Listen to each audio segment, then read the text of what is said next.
No Harry Potter theme song for me? Oh, what? Harry Potter theme song for me? I try to avoid that at all costs. All right. So how you guys all doing? 4:15, it's about nap time, right? Everybody's awake? I'm curious, you guys are all educators. How many of you have read at least one of the Harry Potter books? Excellent, excellent. I'm looking at least 90% here. It's a good sign. Your kids that you've been teaching have all been reading them, so for better or worse, they've been brainwashed. So it's important that you guys all go out there and read them if you haven't yet, so you understand the values, which are very good in the Harry Potter books that your kids have been learning from. But I'm not really here today to talk about Harry Potter.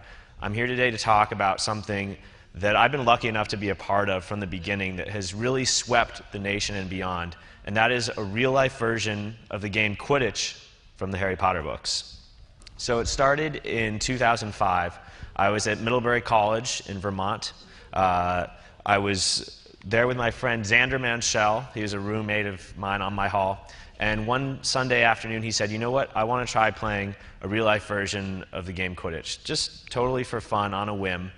And I was like, no way. This is stupid. We don't have flying brooms. We don't have any magic. There's no way a game that's played flying up in the air on brooms can be played in real life. But I decided to give it a try anyway. And on our first day, we had a bunch of kids out on the lawn behind our dorm. We were wearing towels as capes. Some kids brought their high school graduation robes. One guy thought it was BYOB, bring your own broom, and he showed up with a lamp from his dorm room, which you can see right over here.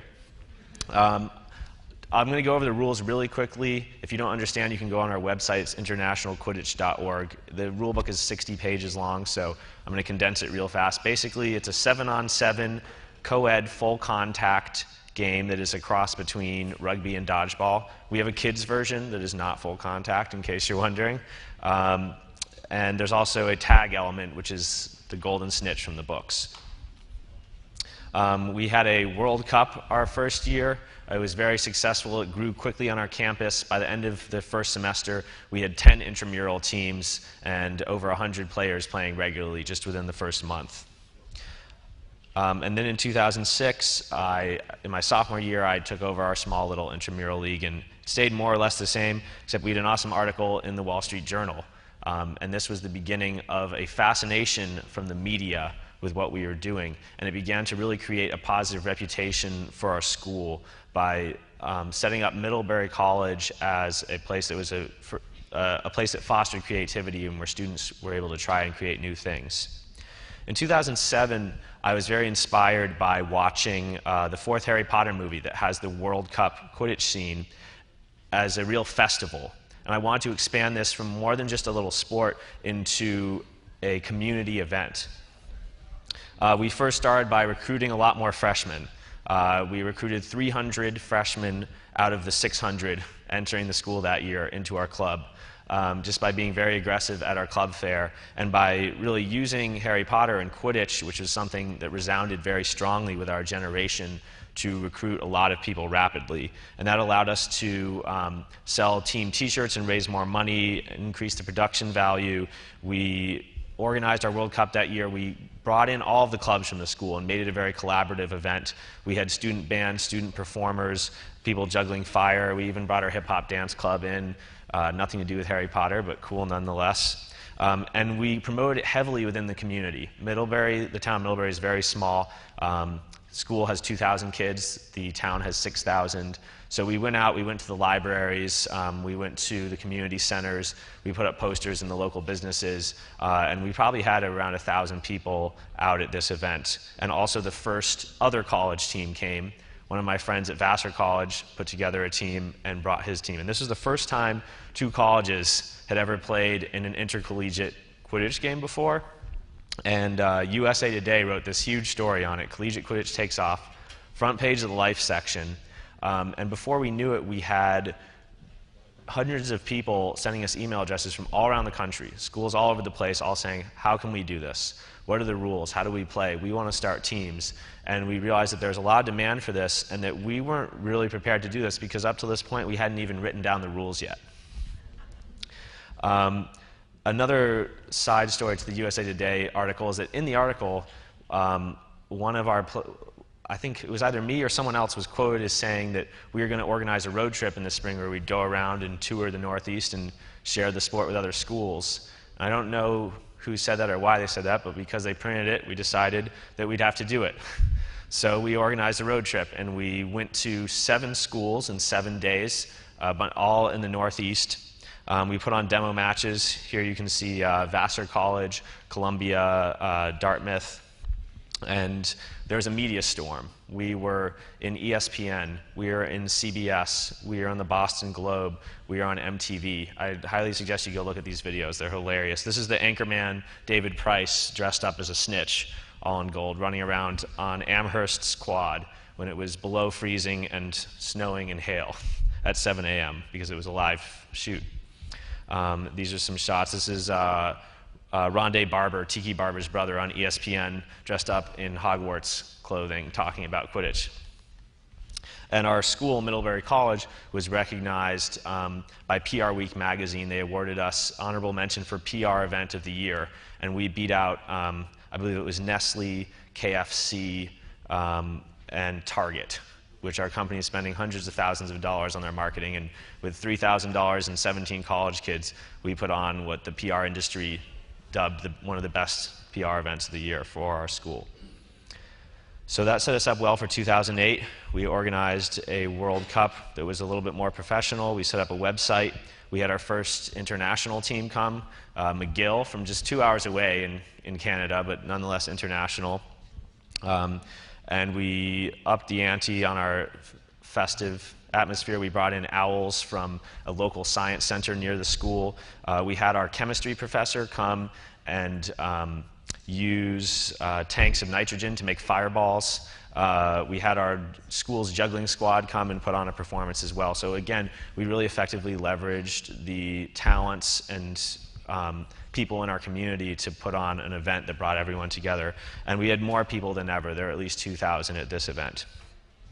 Then in 2009, the World Cup continued to grow. The next year we had 20 colleges there coming from as far away as we had Louisiana State, we had Texas A&M, and we began to realize that we are getting a very different group of teams coming from big state schools, and seeing that all of the schools had very different environments in which they began to establish their teams. And universally, the teams that did the best were the teams that had an educator or a really good mentor in the school's administration who really helped them along. So if you have any students in your school who have already started a Quidditch team or are interested in starting a Quidditch team, or if there are students who you think would do a good job at starting a Quidditch team and you're willing to be that adult mentor for them, I highly recommend you do it. It's an enriching experience. You will connect well with the kids you work with, and they will really appreciate having an adult help them out. And this is particularly true in the younger ages. We have high school teams. We have middle school starting programs. Recently in the UK, a school that started a Quidditch team saw 100% participation in their PE programs. They had never seen that before, ever. So Quidditch is a game for a new generation of kids that can get them more excited about sports than they had been before. And all of our college teams, we have more than 150 around the country who play Quidditch, are more than happy to jump in and help you start a program at your school. And I will hand out some cards after this is over. If you want to email me directly, you can find me on Twitter. My name is Benepe. So getting back to our history story, these are some more images from the World Cup. Emerson College, their entire team shaved mohawks for the event. Chestnut Hill College, a small school from Pennsylvania, brought their official college mascot to the event. This is a shot from Middlebury versus McGill in the finals. You can see again the crowds here were just epic this year, and Middlebury won again. It's unfortunate we're coming up on our 6th World Cup, and so far Middlebury hasn't lost the World Cup. People are starting to think there's a bias in the league. Entering 2010, I graduated and I founded the company as a nonprofit company in the state of Vermont. Here's a shot from our state certificate granting corporation to the International Quidditch Association. I created a board of directors, and we moved our World Cup in the fall of 2010 to New York City. And this was kind of a terrifying thing because we had no idea what we were doing. We had no idea where we'd get the money. We found a good location, DeWitt Clinton Park, at 52nd Street and 10th Avenue. And that year we had 50 teams. And through the course of the day, we estimate around 10,000 New Yorkers came out and watched this event. It was a spectacular victory for us, and we did this with no marketing dollars.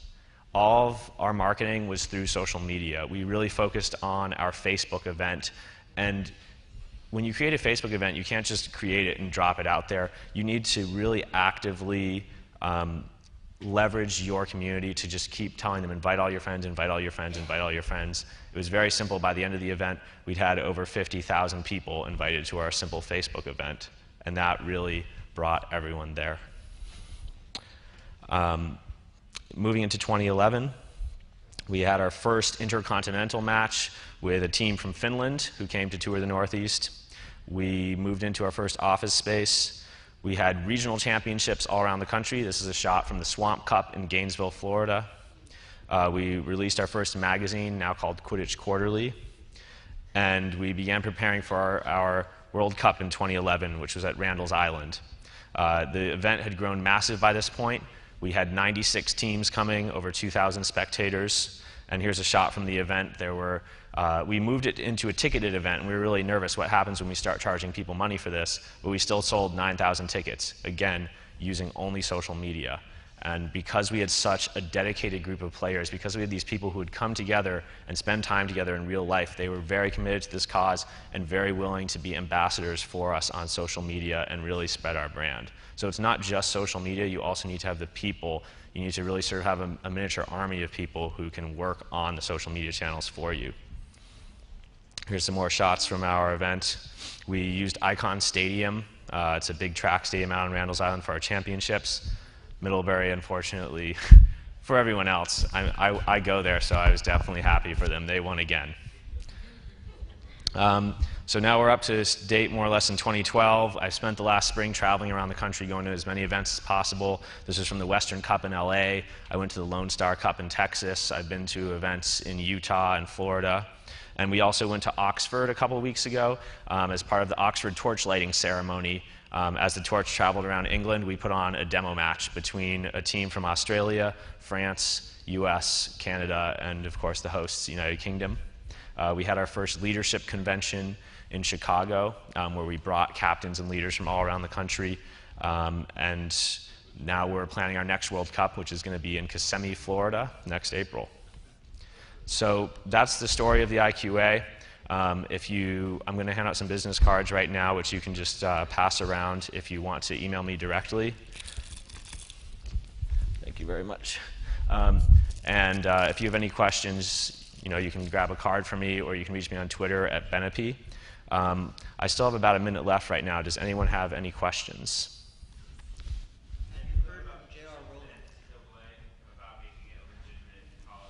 The question was if I heard from the NCAA.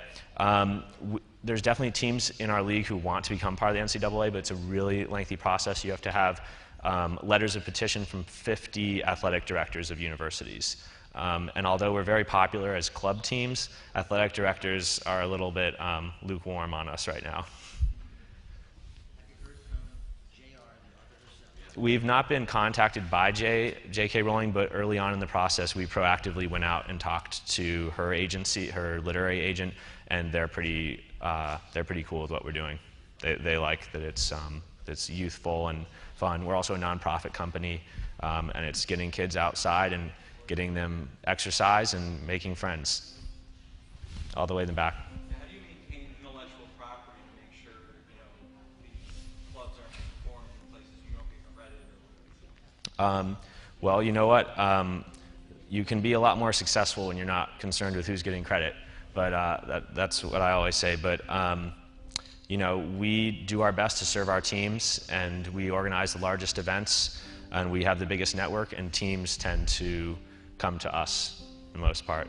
I'm going to take one more question. This is the kickoff music. In Vermont, there's a special kind of nonprofit. It's not a 501c. It's like an LLC, but Yeah, there is a special nonprofit in Vermont, but we're the standard nonprofit. We are a 501c3 organization. And our next stage is we're really looking for grants. We're looking to raise a lot more money so we can expand our programs. So if any of you know of any grants and you want to reach out to me directly to talk, I would really appreciate that help. And we have a lot of people on hand to help you start teams at your school, or if the athletic director at your school wants to start a team, any age group, it doesn't matter, whether they're elementary or college, we would love to work with you. So thank you very much. Thank you.